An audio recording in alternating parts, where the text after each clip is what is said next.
L'amour exigera de toi de grands sacrifices dans toutes les circonstances que tu rencontreras.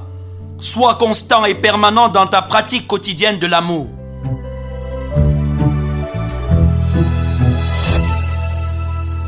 Chaque méditation est un rendez-vous entre Dieu et vous qui permet au Seigneur de vous communiquer la parole qui est nécessaire à votre transformation.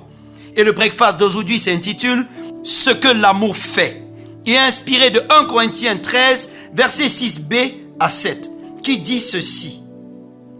L'amour se réjouit de la vérité. Il excuse tout. Il croit tout. Il espère tout. Il supporte tout. Amen. S'il y a des choses que l'amour proscrit, il y en a aussi qu'il recommande. Ce sont des éléments qui doivent influencer vos rapports avec tous vos semblables, puisque vous êtes appelés à aimer tous les hommes.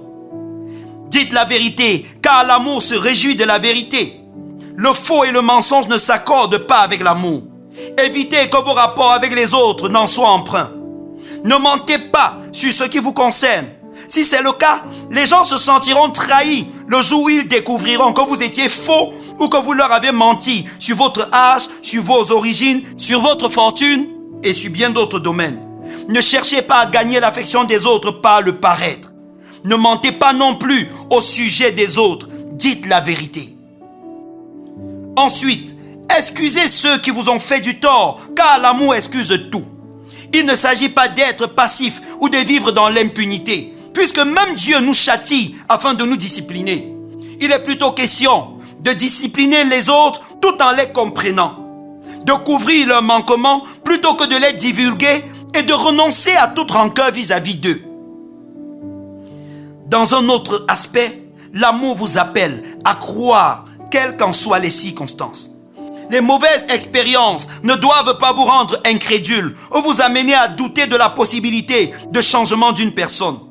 Ceci n'exclut pas la prudence à l'endroit d'une personne qui vous a trahi dans le passé. Ne concluez pas qu'une personne est fausse sans l'avoir vérifiée. L'amour croit tout. L'amour que vous avez pour les autres doit vous pousser à espérer des choses meilleures à leur sujet. Il s'agit d'avoir une attente positive à l'endroit d'une personne. Si elle a échoué hier, par amour, je dois espérer qu'elle fera mieux demain, qu'elle s'ajustera. C'est l'espoir qui me donne de ne pas mettre une croix sur les gens, sachant que Dieu est capable de les changer et qu'avec le temps, il le fera. Enfin, Dieu vous appelle à tout supporter. Par amour pour les autres, supportez toutes les épreuves, les persécutions et les mauvais traitements que vous pouvez subir. Si vous êtes tenté de succomber dans une difficulté, pensez à tous ceux qui dépendent de vous et qui regardent à vous. Pensez à tous ceux que votre chute peut entraîner dans le chaos. Le tout, qui revient à 4 reprises au verset 7, signifie que le vrai amour n'est ni intermittent ni épisodique, mais vous appelle à des actions régulières et permanentes, et ce à l'endroit de tout le monde. Que Dieu vous bénisse. Amen. Prions ensemble.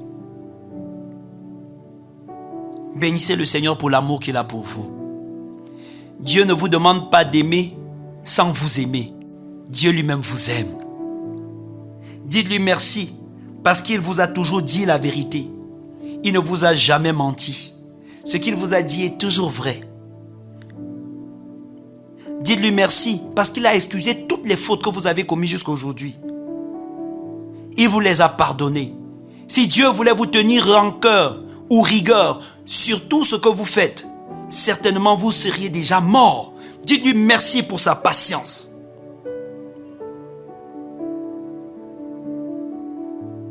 Dites-lui merci parce que même quand vous avez perdu confiance en vous, Dieu a continué à croire en vous.